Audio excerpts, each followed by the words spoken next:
제1장에서 제4절이고요. 서류에 송달 등이 나와 있습니다.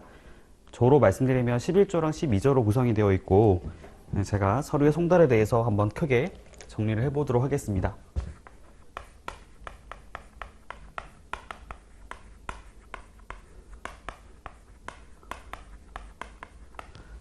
서류의 송달 방법, 서류로 하는 것들은 여러 가지가 있겠지만 기본적으로 저희 관세 같은 경우는 납부고지서라는 게 있단 말이죠.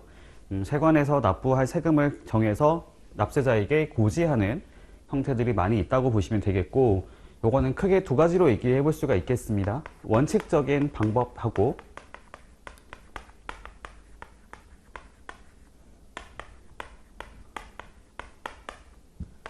예외적인 송달 방법으로 나눠보시면 정리가 좀 잘 될 것 같아요.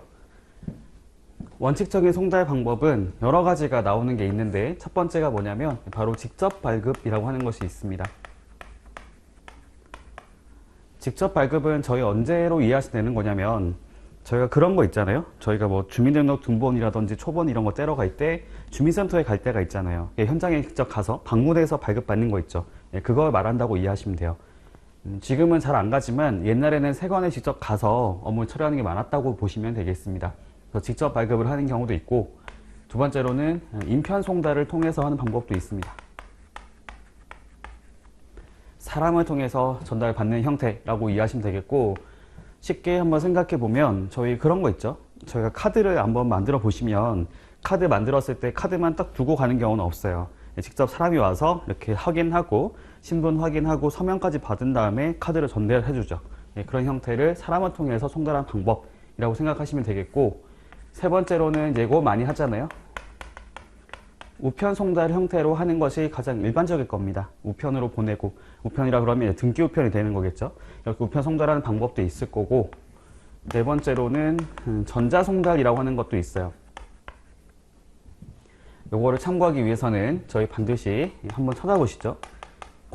이런 포털 사이트 들어가셔가지고 유니패스라고 검색해 보시면 하나 나오는 사이트가 있습니다. 여기서 저희가 전자 업무를 다 하고 있다고 이해하시면 돼요. 요게 다른 말로는 국가 관세 종합 정보망이라고 하는 표현을 쓰고 있는 게 있어요. 법에서는 이렇게 표현을 쓰고 있습니다.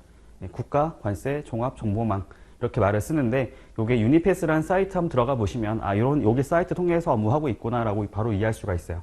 거기서 이렇게 서류를 전자문서함 쪽으로 보내는 방법도 있습니다. 요게 바로 원칙적인 송달 방법으로 정리하시면 되고, 예외적이라 하는 것은 이 원칙이 안 됐을 때 예외로 갈 거잖아요. 이거가 이유가 뭔지도 한번 생각해 볼 필요가 있습니다.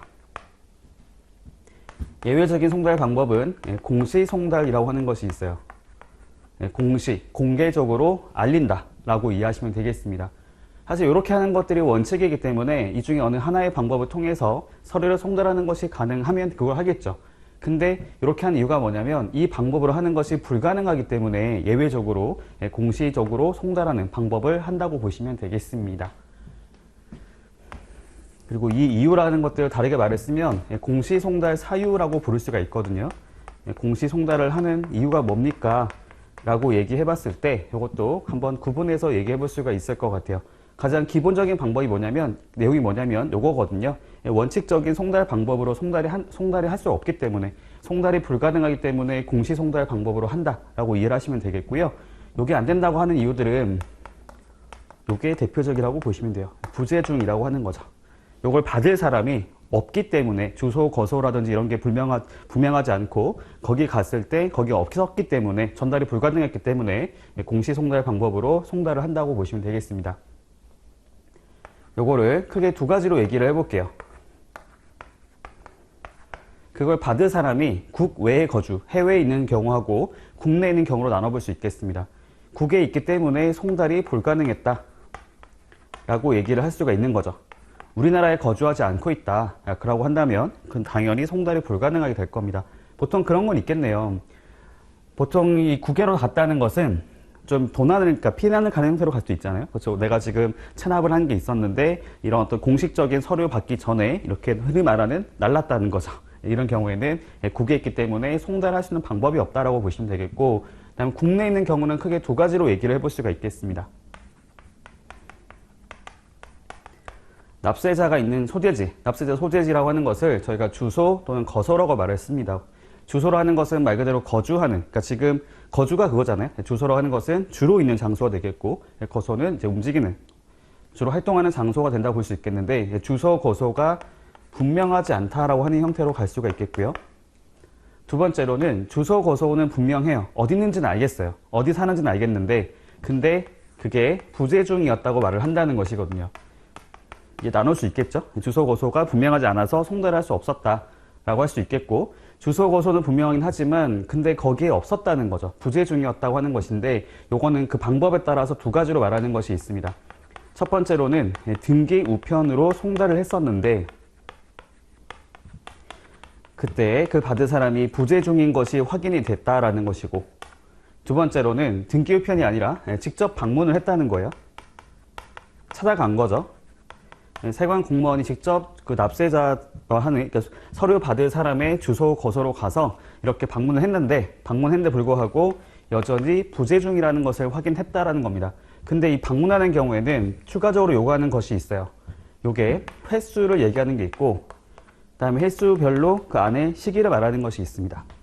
즉, 두 번은 가야 된다는 거예요. 한 번 가고 없었다 끝나는 것이 아니고 최소 한 번 가고 한 번 더 가야 되는 것인데, 다만 그럴 수가 있잖아요. 이거 지금 한 번 가고 다음 갔을 때 그 시기라고 하는 것들, 간격이라는 것들을 되게 짧게 가면은 큰 의미가 없을 수가 있는 거죠. 예를 들면 오전에 한 번 갔다가 오후에 간다, 이런 건 인정이 안 되는 것이고, 이 간격이라 하는 것들은 저 여기 보면 3일이라고 나와 있습니다. 3일을 경과한 후에 다시 방문했을 때도 없을 때는 공시송달을 할 수 있다라고 나와 있게 되고요. 이 3일이라고 하는 범위 안에는 요건 기본적으로 영업일을 말을 하는 거라 공휴일이라든지 뭐 일요일, 대체 공휴일은 또 제외하게 되어 있어요. 보통 그런 게 있을 거거든요. 저희 같이 그냥 늘 사는 집이라든지 이런 곳은 뭐 이런 게 상관이 없을 수가 있겠지만, 저희가 영업을 하는 장소도 있잖아요. 보통의 경우에 어떤 회사들 같은 경우에는 영업을 하지 않는 곳에, 영업을 하지 않는 날짜 같은 경우 당연히 거기 없을 수 있는 확률이 높잖아요. 예, 그렇기 때문에 요거는 영업일 기준으로 했을 때 3일을 경과한 후에 다시 방문했을 때도 이것을 부재중이어서 전달이 불가능했을 때는, 그때는 공시 송달이라는 형태로 송달할 수 있다라고 얘기하는 것이 있습니다.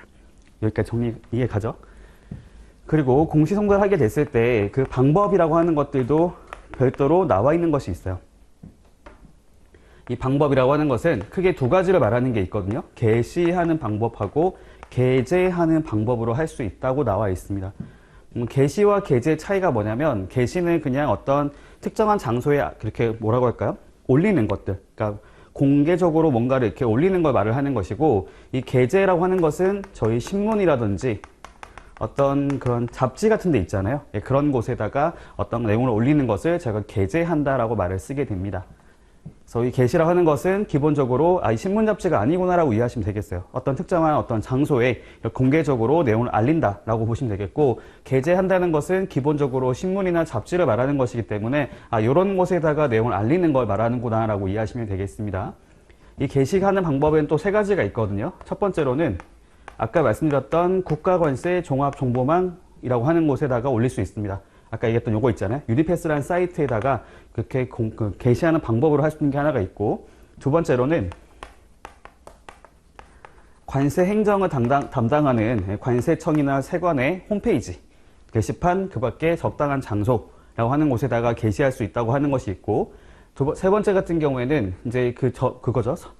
서류를 송달하는 장소를 관할하는 나머지 행정기관이 있잖아요. 세관 말고 어떤 저희 뭐가 있냐면은 특별자치시, 특별자치도 뭐 신, 구, 시, 군, 구 뭐 이런 형태의 행정구역, 행정 어떤 그 구역에다가 행정기관에다가 홈페이지 뭐 게시판 밖에 적당한 장소에 게시하는 방법으로 할 수 있다고 나와 있는 게 있고요. 다만 주의할 게 뭐냐면, 국가관세 종합정보망에다가 게시하는 방법을 하게 됐을 때는 얘는 혼자서는 안 된다는 거예요. 이것만 가지고 안 되고 다른 방법하고 같이 동시에 하도록 요구하고 있는 게 있습니다. 그러니까 요거 같은 경우에는 보통 그런 게 있을 거예요. 아무래도 유니패스라는 사이트를 여기 받는 사람이 연락이 안 된다는 얘기 한 거 보니까 여기에다가 올렸을 때 거의 방문 안 하는 게 높다고 보시면 되거든요. 요거 말고 나머지 어떤 다른 특정한 장소, 어떤 이런 곳에다가 올리는 것을 요구하는 것이 있고, 그 다음에 신문, 잡지 같은 경우 이렇게 말했습니다. 혹시 관보라고 들어보셨나요? 관보? 모르시죠? 이것도 검색해 보세요. 검색하면 나오는 것이 있는데, 이 관이라고 하는 것이 국가라고 이해하시면 돼요. 국가 행정기관이고, 이 보라고 하는 것은 정보를 알린다라고 보시면 돼요. 그러니까 국가에서 발행하는 그런 간행물 같은 게 있습니다. 거기가 이제 가보면 관보라고 하는 곳에다가 국가에서 어떤 행정 내용들을 이렇게 올려놓는 것들이 있거든요. 거기를 말을 하는 것이고, 나머지는 일간 신문에 게재하는 방법으로 한다라는 것으로 나와 있습니다. 네, 정리 가능할까요? 네.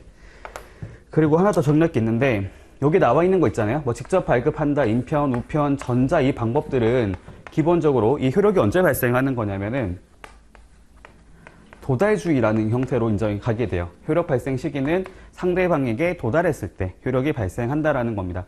직접 발급하는 경우에는 도달한다는 것은 서류를 발급받았을 때가 되는 거고, 인편, 우편, 그러니까 인편, 우편 같은 경우에도 내가 지금 있는 장소 있잖아요. 거기에 도착했을 때, 거기에 왔을 때 효력이 발생한다라고 보시면 되고, 전자송달 같은 경우에도 저희가 요거는 아까 얘기했던 거 있죠. 유니패스라는 사이트 통해 가지고 그 전자문서함이라고 하는 게 있어요. 저희 그런 거 있잖아요. 게임을 혹시 하시는 분들은 잘 아실 텐데, 게임을 하게 되면, 모르겠어요. 저 게임하지 오래돼가지고.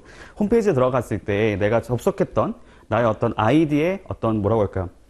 뭐라고 하죠? 여기 그런 문서함 같은 거 있잖아요. 거기를 말한다고 이해하시면 돼요. 유니패스에 접속했을 때도 거기에 전자문서함이라고 하는 곳이 있어가지고 거기로 내용이 들어갔을 때라고 이해하시면 되겠습니다.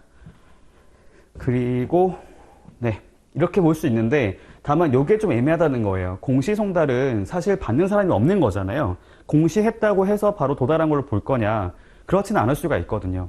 사실 여기 연락이 안 된 사람인데 내가 그냥 특정한 곳에 올렸다고 해서 바로 도착한 것으로 봐가지고 효력을 발생시키는 걸로 가는 건 아닌 거고, 요건 아무래도 일정 기간이 더 소요된다고 보시면 돼요. 그러니까 도달이라 하는 것들을 바로 이렇게 공시했다는 것, 거기에 보시는 것처럼 게시하거나 게재했다고 해서 바로 되는 것이 아니고 일정한 기간을 요구하는 것이 있습니다. 그러니까 어느 정도까지는 시간이 지나야, 기간이 좀 지나야 효력이 발생한 걸 보는 게 있거든요. 요게 저희 여기서는 14일이 경과했을 때를 얘기하는 게 있어요. 14일. 추가로 말씀드려 보면은 나중에 뒤쪽에 그거 있습니다.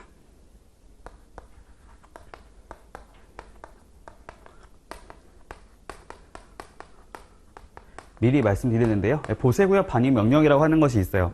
이게 뭐를 말을 하는 거냐면 저희가 통관 시점에 뭔가를 지켜야 하는 것들이 있습니다. 이런 비식 대상권을 침해하지 아니할 것, 원산지 표시를 할 것, 뭐 이런 요구하는 것들이 있는데 그런 것들을 통관 당시에는 적정하게 한 것처럼 꾸며놨다는 거예요. 그렇게 넘어갔다가 나중에 유통 과정에서 걸린 거예요. 걸렸을 때는 이미 유통되고 있는 물품이라 하더라도 다시 보세구역에 반입하도록 명령할 수 있습니다. 일종의 리콜 제도라고 부르거든요. 리콜 제도. 다시 불러가지고 이제 조치를 취하게 하는 거죠. 요걸 할 때도 저희가 원래 원칙은 아까 봤던 것처럼 이런 거 가지고 하는 것인데, 여기서 말했던 거는 이제 등기 우편으로 하는 게 원칙인 것인데, 다만 받는 사람의 주소 거소 불명하게 되는 경우에는 공시송달 할 수 있다고 나온 게 있거든요. 여기서는 그 기간, 효력 발생 시기를 2주일이 경과됐을 때라고 말하는 게 있어서 요걸 한번 미리 말씀드려 봤습니다. 근데 사실 2주일과 14일은 차이가 없어요. 차이가 없는데도 불구하고 이걸 왜 굳이 나눠서 하는지 모르겠습니다. 이걸 그냥 통일하면 더 좋을 것 같은데, 그냥 이거 헷갈릴 수 있잖아요. 그래서 저는 이렇게 좀 보는 게 좋지 않을까. 보이는 남자죠. 보이는 남자. 여자는 걸, 이렇게 보위 이렇게 외워가지고 하면 헷갈리진 않는 것 같아요. 좀 도움이 되나요? 네, 죄송합니다.